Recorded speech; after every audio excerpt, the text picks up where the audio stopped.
खास प्रोग्राम में शुरुआत करते हैं प्रोग्राम की। और आज हम अपने प्रोग्राम में बात कर रहे हैं सपा बसपा के गठबंधन को लेकर।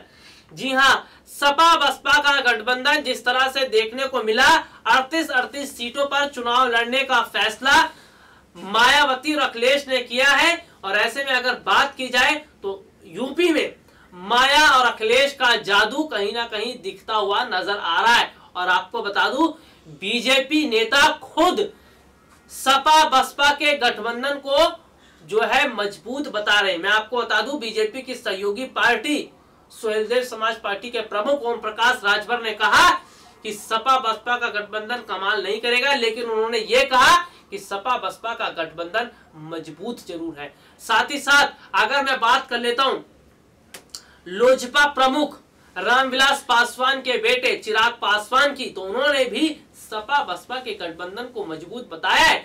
और ऐसे में बीजेपी भी खुद जानती है कि सपा बसपा का गठबंधन कितना मजबूत है और यूपी में बीजेपी का खेल कैसे बिगाड़ सकती है। आपको हम बता दें कि अब की बार यूपी में काया पलट होने वाला है। अब की बार यूपी में बीजेपी को बहुत बड़ी हार मिलने वाली है, क्योंकि सबसे बड़ी बात तो यह है, यूपी में उत्तर प्रदेश के मुख्यमंत्री योगी आदित्यनाथ के पास ना कोई बड़ा मुद्दा है, ना कोई बड़ी ऐसी बात है जिस पर जनता से वोट मांगा जाए। मुद्दे की मैं बात करता हूं, राम मंदिर का वायदा किया गया लेकिन राम मंदिर नहीं बना। यूपी की अगर मैं बात करता हूं, रोजगार का वादा किया गया, उतने लेवल तक रोजगार नहीं मिला। तो ऐसे में जाहिर सी बात है, और सबसे बड़ी बात तो है कि आखिरकार किस मुद्दे पर यूपी में बीजेपी वोट मांगे और किस आधार पर मांगे, क्योंकि आज जनता भी यूपी में बीजेपी से खुश नहीं है। आज जनता मोदी सरकार से नाता तोड़ रही है। आज यूपी में बीजेपी की हालत अगर खराब हो रही है तो वो सपा बसपा के गठबंधन की वजह से, क्योंकि यूपी में बीजेपी की सहयोगी पार्टियों ने तो उनका साथ छोड़ा ही है। साथ ही साथ देखने को मिल रहा है कि कहीं ना कहीं अकेले अपने दम पर बीजेपी यूपी में 70 से ज्यादा सीटें ला पाने में असमर्थ होगी। और सबसे बड़ी बात तो यह है, 70 तो छोड़िए, 60 से कम सीटें अब की बार बीजेपी की आने की उम्मीद है। मैं रिपोर्ट की तरफ रुख करता हूं। अखिलेश संघ साझा प्रेस कॉन्फ्रेंस में बोले, तेजस्वी एसपी बीएसपी के गठबंधन से देश भर में खुशी है। एसपी बीएसपी के गठबंधन की तारीफ की है तेजस्वी यादव ने।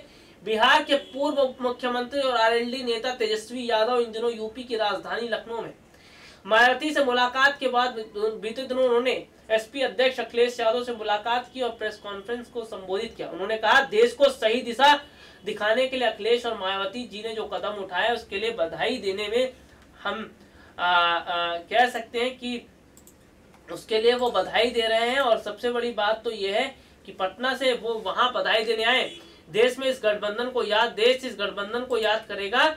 और बिहार में भी कोई नहीं सोच सकता था कि लालू नीतीश कभी एक होंगे, लालू और नीतीश कभी एक होंगे, ऐसा उन्होंने कहा। तेजस्वी ने केंद्र सरकार पर निशाना साधते हुए कहा, देश में अघोषित इमरजेंसी का माहौल है, संवैधानिक संस्थाओं को अपने फायदे के लिए इस्तेमाल किया जा रहा है। ये देखिए चीजें यहाँ पर निकल कर सामने आई हैं। और सबसे बड़ी बात तो ये है कि जिस तरह से आज देखने को मिल रहा है कि बीजेपी भले ही ये कह रही है कि लोकसभा चुनाव में उन्हें बहुमत मिलेगा, लोकसभा चुनाव में जनता उनके साथ है, लेकिन सबसे बड़ी बात तो यह है कि जिस तरीके के हालात देख रहे हैं, जमीनी स्तर की हकीकत आपको मैं बताऊं तो सपा बसपा का गठबंधन यूपी में बड़ा खेल जो है बिगाड़ रहा है बीजेपी का। और शुरुआत यूपी से हो रही है। अगर यूपी में बीजेपी का खेल बिगड़ा तो लोकसभा चुनाव में पीएम मोदी को अपनी कुर्सी खाली करनी पड़ेगी, यानी कि मोदी सरकार अब सत्ता से चली जाएगी। क्योंकि जिस तरह के हालात बने हुए हैं, जिस तरह की स्थितियां बनी हुई है, उसे देखकर तो यही लग रहा है। सपा बसपा के गठबंधन की मैं यहाँ बात कर रहा था। और सबसे बड़ी बात तो यह है कि सपा बसपा के गठबंधन में कहीं ना कहीं जो है अगर हम बात कर लेते हैं तो शिवपाल यादव भी शामिल होने का सोच रहे हैं। हालांकि सपा बसपा ने फैसला तो कर ही लिया है। और देखिए, अगर मैं यहाँ पर बात कर लेता हूँ कि जिस तरह से शिवपाल यादव की, तो ऐसा नहीं लग रहा कि शिवपाल यादव वोट काट पाएंगे, उतना फायदा नहीं मिल पाएगा, थोड़े बहुत वोट काटेंगे। लेकिन यूपी में जिस तरीके से अखिलेश यादव के नाम का डंका बज रहा है, यूपी में जिस तरीके से देखने को मिल रहा है लोगों से जब पूछा गया, जानकारी ली गई, तो वो कहीं ना कहीं अखिलेश यादव का समर्थन कर रहे थे। और वहीं दूसरी तरफ अगर मैं बात करूं तो दलित समाज के लोग जो है वो जाहिर सी बात है मायावती को वोट करेंगे।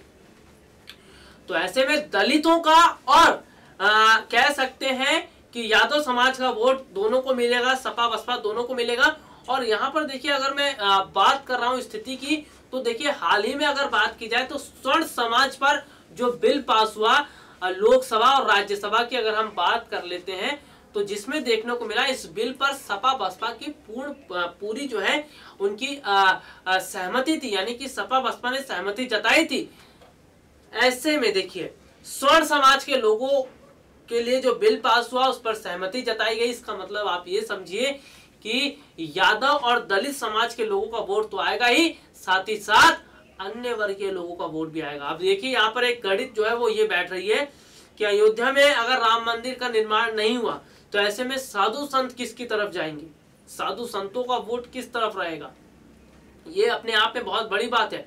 और क्योंकि योगी सरकार से अगर नाराज दिख रहे हैं साधु संत या बीजेपी से नाराज चल रहे हैं, और हाल ही में देखने को भी मिल रहा है कि मोदी सरकार पर दबाव भी बनाया जा रहा है साधु संतों की तरफ से कि कानून जल्दी बनाया जाए मंदिर निर्माण को लेकर। अगर मंदिर निर्माण को लेकर कानून नहीं बनता है, मोदी सरकार कदम नहीं उठाती है, तो ऐसे ही जाहिर सी बात है साधु संतों का वोट तो बीजेपी के लिए कट जाएगा। और ऐसे में यहाँ पर देखने को मिलेगा कि आखिरकार साधु संत किसके साथ जाएंगे, सपा बसपा के साथ, या फिर क्या उनकी स्थिति रहेगी ये वक्त बताएगा। लेकिन अगर हम बात कर लेते हैं कि जिस तरह से आज बीजेपी कहीं ना कहीं उलझी हुई है, अपने ही कह सकते हैं कि चक्रव्यूह में उलझ गई है, उसे समझ नहीं आ रहा है कि आखिरकार किया जाए तो क्या किया जाए। और अगर मैं बात कर लेता हूं यूपी में कि जिस तरह से देखने को मिला कि गठबंधन हुआ और कहीं ना कहीं तेजस्वी यादव ने जो है बहुत गठबंधन को जो है अच्छा बताया।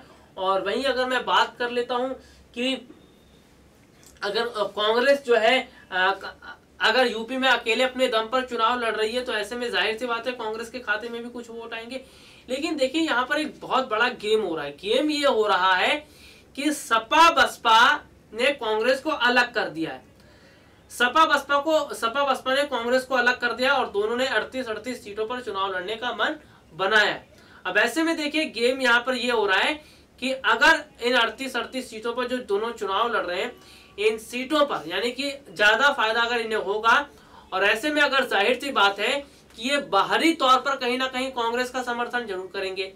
और ऐसे में देखिए यहाँ पर देखा जाए तो सपा बसपा ने कुछ सीटें कांग्रेस के लिए खाली छोड़ी है, तो इसका मतलब आप खुद ही निकाल लीजिए, यानी कि कांग्रेस को अलग करके सपा बसपा पहले अपने समाज के लोगों का वोट इकट्ठा करेंगे, उसके बाद बाहरी तौर पर लोकसभा चुनाव में कांग्रेस का सपोर्ट करेंगे। तो ऐसे में ये हो रहा है गेम, और इस पूरे गेम में नुकसान हो रहा है बीजेपी का। और मैं वाराणसी की तरफ आपको लेकर चलना चाहूंगा। वाराणसी में जैसा कि देखने को मिल रहा है कि अब की बार पीएम मोदी के लिए मुश्किलें खड़ी हो रही हैं, क्योंकि हार्दिक पटेल की मैं यहाँ पर बात कर लेता हूँ, तो हार्दिक पटेल अब की बार वहां पर खड़े हो रहे हैं। सपा बसपा गठबंधन जो है उन्होंने हार्दिक पटेल को वहां से खड़ा किया वाराणसी से। और सबसे बड़ी बात तो ये कुछ एकाध नेता और हैं जो पक्के नेता हैं, वो वहां से खड़े हो रहे हैं। तो ऐसे में जाहिर सी बात है वाराणसी में भी अब की बार वोट कटेंगे जैसे यूपी में कटेगा। और अगर वाराणसी में वोट कटता है तो इसका सीधा नुकसान पीएम मोदी को होगा।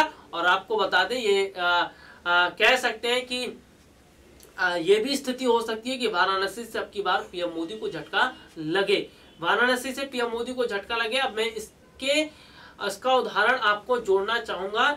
जब गुजरात में विधानसभा चुनाव थे, उस दौरान पीएम मोदी और अमित शाह ने जमकर रैली की थी, जमकर जनसभा की थी, लेकिन उस दौरान देखने को ये मिला था कि उतना फर्क उनकी रैली और जनसभा से नहीं हुआ। और गुजरात में स्थिति ये रही थी, थोड़े बहुत अंतर का आंकड़ा रहा था, नहीं तो कांग्रेस की सरकार, कांग्रेस जो है गुजरात में आ जाती। तो आप अंदाजा लगा सकते हैं कि जब गुजरात जैसे गढ़ में जो गढ़ है बीजेपी का, वहां पर इतनी बुरी टक्कर जब कांग्रेस ने दी थी, तो जाहिर सी बात है कि वाराणसी में भी तो टक्कर दी जाएगी। और वाराणसी में अगर टक्कर होती है तो पीएम मोदी को नुकसान पहुंचेगा, क्योंकि वोट यहां पर घटेंगे।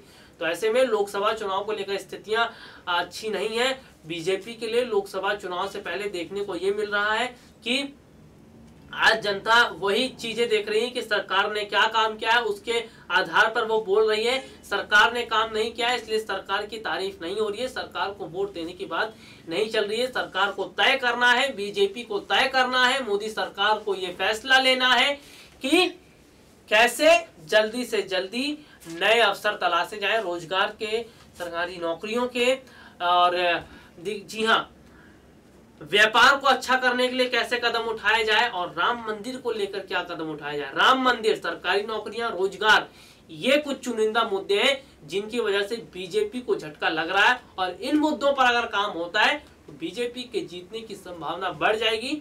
अगर इन मुद्दों पर काम नहीं होता है तो बीजेपी को लोकसभा चुनाव में बड़ा झटका लगने वाला है। तो फिलहाल के लिए आज मुझे इजाजत दीजिए। नमस्कार।